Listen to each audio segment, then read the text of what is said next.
The book of Psalms is the longest book in the Bible. It is a treasured record of human prayers, demonstrating how much God values his relationship and friendship with people. It encompasses every possible human emotion and spiritual state. God highly values and treasures the expressions and words people direct toward him, even preserving them forever. God treasures our friendship with him. He treasures our prayers. The words of God endure forever, yet they even include people's prayers to him. The prayers of the saints, no matter how much time has passed, are still remembered by God. He remembers the devotion of our youth, as seen with Israel, cherishing our early love for him despite our failures. The prophet Jeremiah was sent by God when he was young. God made him a fortified city, an iron pillar, and a bronze wall. The whole land might attack him, but they could not overcome him. The first message Jeremiah preached was that God remembered Israel's devotion in her youth, her love as a bride, and how Israelites followed him in the wilderness. Actually, the Israelites had failures and weaknesses, but there was much love within that period that God remembered.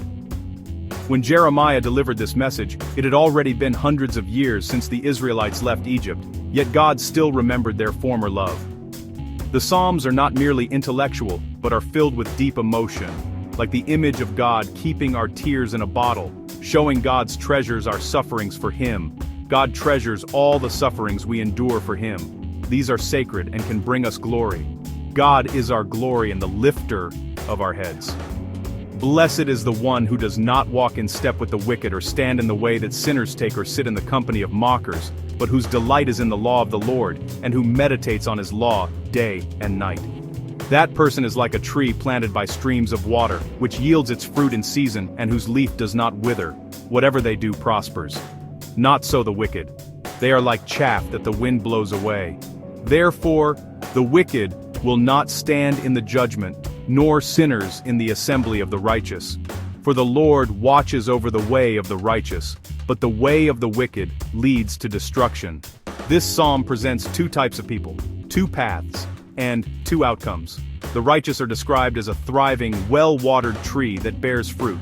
They are blessed because they actively avoid the influence of the wicked, and, most importantly, find their delight in constant meditation in God's law. The wicked are described as transient and weightless like chaff, destined to perish. Be careful of influences. The three do-nots warn against the negative influence of bad company. Delight in God's word.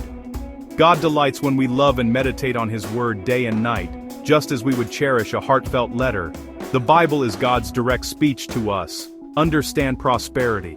The prosperity of the righteous does not mean a life without persecution or difficulty, as seen with Jesus, but a life where God's will is fully manifested and fulfilled in them.